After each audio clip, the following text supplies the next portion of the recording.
cuando José tenía 17 años, soñó un sueño que cambiaría para siempre el curso de su vida, el futuro de su familia, y eventualmente el destino de toda una nación. En el sueño, él y sus hermanos estaban atando gavillas en el campo. De repente, la gavilla de José se levantaba y permanecía erguida, mientras que las gavillas de sus hermanos se inclinaban hacia la suya. Cuando José contó este sueño a su familia, sus hermanos, lejos de interpretarlo como simple fantasía nocturna, lo comprendió exactamente como lo que era una predicción de que José gobernaría sobre ellos. Esto les llenó de un resentimiento tan profundo, tan ardiente, que poco después tendrían oportunidad de transformar ese resentimiento en acción violenta. José era el 11º hijo de Jacob, pero era especial. Era el hijo de Raquel, la esposa que Jacob amaba por encima de todos los demás. Era el único hijo varón que Raquel le había dado, porque ella había sido estéril durante años antes de dar a luz a José. Por esa razón, Jacob lo adoraba de una manera que sus otros hijos percibían como injusta. Le regaló una túnica de colores, una prenda costosa y distinguida que separaba visiblemente a José de sus hermanos, que usaban ropa ordinaria. Esa túnica de colores sería el símbolo visible de la predilección de Jacob por José, y también el símbolo que, años después, llevaría a Jacob al duelo más profundo de su vida. La envidia entre hermanos es una de las pasiones más corrosivas que pueden existir en el corazón humano. Los hermanos de José discutían constantemente cómo lidiar con su existencia, sus sueños de grandeza, su arrogancia juvenil, su estatus especial. Cuando Jacob les envió a José para que verificara que estaban bien mientras guardaban los rebaños, sus hermanos vieron oportunidad. Desde lejos, lo reconocieron por su túnica de colores. Dijeron entre ellos: «He aquí viene el soñador. Ahora pues vened, y matémosle, y echémosle en una cisterna». Rubén, el hijo mayor, intentó salvar a José. Sugirió que simplemente lo echaran en una cisterna vacía, en lugar de matarlo, probablemente con la intención de sacarlo más tarde y devolverlo a su padre. Los hermanos aceptaron la alternativa. Bajaron a José de su túnica de colores, y lo arrojaron a un pozo que estaba vacío, pero que, según algunos relatos antiguos, contenía serpientes y escorpiones. Imaginen el terror del joven José, caído en la oscuridad de ese pozo, rodeado de peligros, gritando desde las profundidades mientras sus hermanos se sentaban a comer pan, como si nada extraordinario hubiera ocurrido. Fue entonces cuando descubrieron unos mercaderes madianitas que viajaban hacia Egipto, transportando especias y otras mercancías valiosas. Los hermanos de José, en lugar de permitir que José muriera de hambre en el pozo, decidieron que podrían sacar algún beneficio de su desgracia. Lo vendieron como esclavo a los mercaderes madianitas por 20 monedas de plata. 20.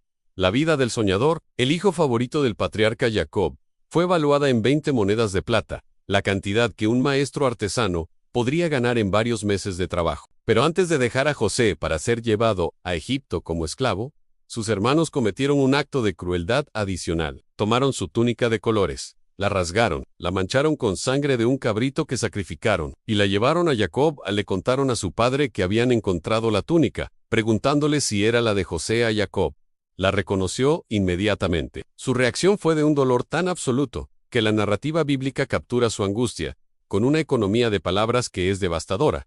«Descenderé enlutado a mi hijo hasta el Seol». Jacob, en ese momento, no sabía que su hijo estaba vivo, que era esclavo en una tierra extranjera, que eventualmente se convertiría en el segundo hombre más poderoso de la nación más grande de la época. Lo que Jacob sabía era que creía que su hijo favorito estaba muerto, y el dolor de esa pérdida lo envolvería durante años. José fue llevado a Egipto. Los mercaderes lo vendieron a un hombre llamado Potifar, quien era el capitán de la guardia del faraón y uno de los funcionarios más importantes de la corte. Aquí ocurre algo extraordinario. A pesar de haber sido arrancado de su hogar, vendido como esclavo, separado de su familia, José no se derrumbó, no cayó en desesperación, no se entregó a la autocompasión que habría sido comprensible. En su lugar, la narrativa bíblica establece que Jehová estaba con José. Potifar vio algo en José que lo distinguía de otros esclavos. Vio inteligencia, vio carácter, vio fidedignidad. Potifar confió en José completamente, eventualmente poniéndolo a cargo de toda su casa, confiándole la administración de todas sus posesiones. Pero entonces ocurrió algo que pondría a prueba el carácter moral de José, de una manera que probablemente fue más desafiante que cualquier cosa que hubiera experimentado hasta ese momento. La esposa de Potifar se sintió atraída por José día tras día. Mientras José llevaba a cabo sus deberes en la casa, ella intentaba seducirlo, le decía que se acostara con ella, le suplicaba, lo perseguía. Pero José consistentemente se rehusaba, no porque no encontrara a la mujer atractiva, no porque fuera incapaz de desear, sino porque comprendía algo que la esposa de Potifar no podía comprender que traicionar la confianza de Potifar, que era esencialmente su único protector en una tierra extranjera, sería una violación de un honor, que era más importante que su propia satisfacción física. En una ocasión particularmente urgente, cuando ella lo agarró básicamente y le exigió que se acostara con ella, José literalmente escapó de ella, dejando su manto en sus manos mientras huía. La esposa de Potifar, en su humillación y venganza, utilizó la evidencia del manto de José para acusar falsamente ante Potifar de que José había intentado violarla. Potifar, aunque aparentemente dudaba de la credibilidad total de la acusación, no podía permitirse el lujo de cuestionar públicamente la palabra de su esposa. José fue enviado a la cárcel, la prisión estatal donde se mantenía a los criminales peligrosos y a los presos políticos importantes. Lo extraordinario es que incluso en la cárcel, incluso acusado falsamente de un crimen que no cometió, incluso en la más profunda humillación de su vida, José no fue consumido por la amargura. Continuó demostrando carácter ejemplar. El carcelero notó sus cualidades. Confió en José, lo puso a carga de todos los otros presos. Fue en la cárcel donde José conocería a dos hombres que serían catalizadores de su destino futuro, el copero del faraón y el panadero del faraón, ambos encarcelados por razones políticas. Una noche, tanto el copero como el panadero tuvieron sueños que los perturbaron. Cuando lo contaron a José, él utilizó su capacidad, que aparentemente poseía naturalmente, o había desarrollado a través de la contemplación espiritual, para interpretar sus sueños. Le dijo al copero que su sueño significaba que sería restaurado a su posición dentro de 3 días. Le dijo al panadero que su sueño significaba que sería ejecutado dentro de 3 días. José le pidió al copero que cuando fuera restaurado, recordara a José y mencionara su nombre al faraón. Ambas predicciones se cumplieron exactamente. Pero, el copero, una vez liberado, olvidó completamente a José. Pasranes, José permaneció en la prisión, aparentemente olvidado. Su promesa de liberación a través del cobre, aparentemente muerto. Entonces, después de 2 años de espera adicional, después de que José probablemente había perdido la esperanza de liberación, ocurrió un evento que cambió toda su vida. El faraón tuvo un sueño que lo perturbó profundamente. No era un sueño ordinario. Era una visión que el faraón comprendía que tenía significado cósmico. En el sueño, vio 7 vacas hermosas y gordas, que subían del Nilo. Luego vio 7 vacas flacas y feas, que emergían detrás de ellas y devoraban a las vacas gordas. Luego, el sueño se repitió, esta vez, con espigas, 7 espigas gruesas y hermosas que eran devoradas por 7 espigas delgadas y quemadas por el viento del este. El faraón convocó a todos los magos y sabios de Egipto. Les pidieron que interpretaran el sueño. Nadie podía hacerlo. Los magos de Egipto, que se suponían que poseían conocimientos arcanos de los misterios del universo, eran impotentes ante este sueño. Fue entonces que el copero, recordando de repente a José después de 2 años de olvido, se acercó al faraón y dijo, «Hay un joven hebreo en la cárcel que interpreta sueños. Cuando él interpretó mis sueños y los del panadero hace años, todo sucedió exactamente como él predijo». José fue sacado apresuradamente de la cárcel. Se afeitó, cambió sus ropas de prisionero por ropa presentable y fue llevado ante el faraón. El encuentro entre el faraón y José debe haber sido extraordinario. Aquí estaba el hombre más poderoso de Egipto, el gobernante de una nación de millones, pidiendo ayuda a un joven hebreo que había sido un esclavo en una cárcel. Cuando el faraón contó sus sueños a José, José respondió, «No está en mí la interpretación. Dios es quien dará respuesta propicia al faraón». José entonces interpretó los sueños. Dijo que representaban lo que estaba por venir. Los 7 años de vacas gordas y espigas hermosas representaban 7 años de abundancia extraordinaria que vendría sobre Egipto. Los 7 años de vacas flacas y espigas delgadas representaban 7 años de hambre terrible, tan severa que consumiría toda memoria de la abundancia anterior. José agregó que el sueño se había repetido 2 veces, porque Dios estaba enfatizando la certeza absoluta de que esto sucedería. Pero lo más extraordinario fue lo que José hizo después de interpretar el sueño. No simplemente predijo lo que vendría, sugirió un plan de acción. Dijo al faraón que debería nombrar a un hombre sabio que manejara una política de acumulación de alimentos durante los 7 años de abundancia. Se debería almacenar toda la comida sobrante en la ciudad. Cuando viniera la hambruna, Egipto tendría suficientes provisiones para no solo sobrevivir sino para prosperar. El faraón quedó tan impresionado no solo por la interpretación, sino por la solución práctica que José ofrecía, que hizo algo completamente sin precedentes. Le dijo a José, «Yo te pongo a cargo de toda la tierra de Egipto». Y luego, para confirmar esta autoridad, el faraón se quitó su anillo con el sello oficial y lo puso en la mano de José. Le vistió con ropa de lino de la más fina calidad. Le puso un collar de oro alrededor del cuello. Lo hizo subir al carro reservado para el segundo en mando. Cuando José viajaba por las calles de Egipto, la gente gritaba: «Arrodíllense». José tenía 30 años cuando comenzó su labor como segundo al mando de Egipto. Después, solo del faraón mismo. El faraón le puso un nuevo nombre egipcio, Zafenat Panea, que significa algo similar a revelador y secretos, o salvador del mundo, dependiendo de la traducción. Le dio una esposa, Asenet, la hija de un sacerdote de On, una de las ciudades más importantes de Egipto. Durante los 7 años de abundancia, José recorrió Egipto recolectando el grano sobrante en todas las ciudades. Acumuló tal cantidad que la cantidad se volvió incalculable. Era como arena del mar en su abundancia. Los años de hambre llegaron exactamente como José había predicho. Las hambrunas en Canaán fueron terribles. En toda la región, la gente se moría de hambre. Pero en Egipto, porque José había acumulado alimentos durante los años de abundancia, había comida suficiente no solo para los egipcios, sino también para extranjeros que venían de tierras lejanas para comprar grano. Fue entonces que ocurrió un giro inesperado en la narrativa. Jacob, el padre de José, quien había pasado años durmiendo, quien había rechazado todo consuelo después de la muerte de José,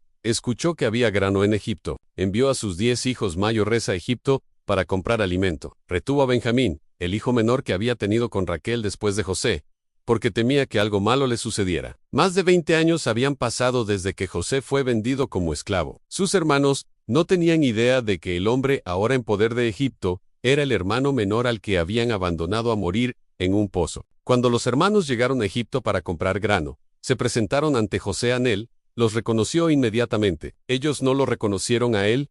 Estaba cambiado. Vestía como un príncipe egipcio. Hablaba con la autoridad de un gobernante. Lo que es notable es que la narrativa registra que el sueño que José había tenido cuando era joven se cumplió literalmente. Se inclinaron ante él con el rostro en la tierra. Lo que sucedió a continuación fue una serie de eventos profundamente complejos, donde José puso una prueba a sus hermanos. Quería saber si se habían arrepentido de lo que le habían hecho.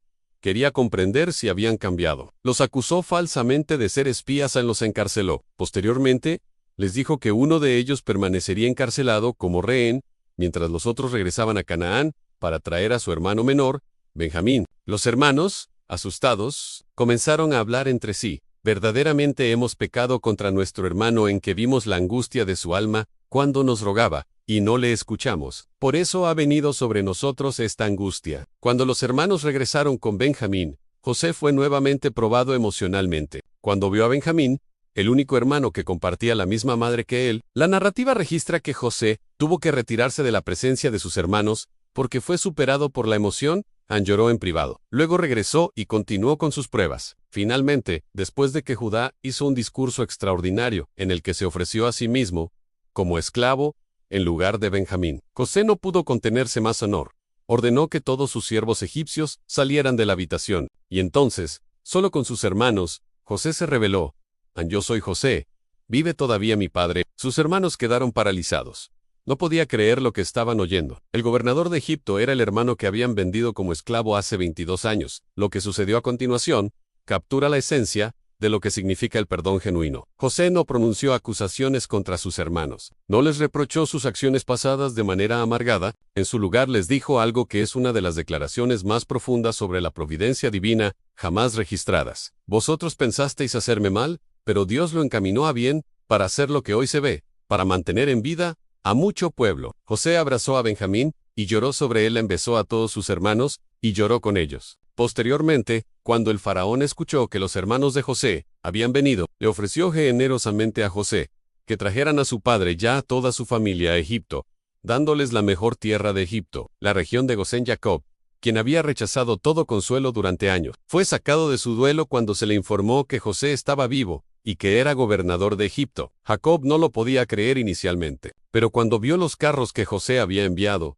cuando escuchó el mensaje de su hijo vivo, después de años de creer que estaba muerto, el espíritu de Jacob su padre revivió. Durante los años restantes de hambre, José no solo alimentó a su familia, sino a todo Egipto. Acumuló tanta riqueza para el faraón que literalmente todos los egipcios que querían sobrevivir se vieron obligados a vender al faraón primero su ganado, luego sus tierras, y finalmente entrar en servidumbre. José implementó sistemas de administración que hicieron a Egipto increíblemente eficiente. Él solo faraón poseía toda la tierra después de los años de hambre, y los campesinos trabajaban como sirvientes de la corona. Cuando Jacob finalmente murió en Egipto, después de 17 años de vivir con su hijo, José lloró con un duelo tan profundo que Egipto entera se sumió en ese duelo durante 70 días, reflejando la importancia que José tenía en el corazón de la nación. José vivió hasta los 110 años, vio prosperar a sus hijos, vio nacer a los hijos de sus hijos. En su lecho de muerte, probablemente sabiendo que sus días eran finales, pidió a sus hermanos, ya los descendientes de Jacob,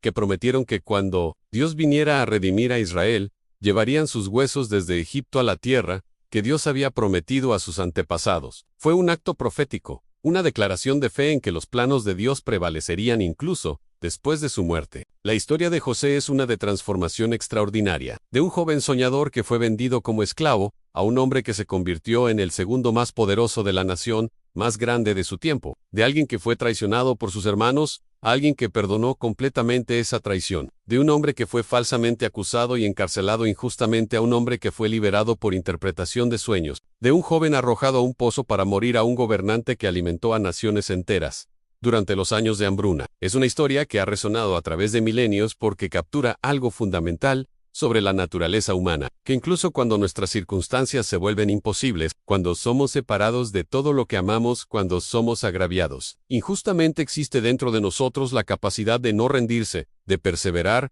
de perdonar y de descubrir que lo que fue pensado para nuestro mal fue encaminado por una fuerza providencial hacia el bien de todos.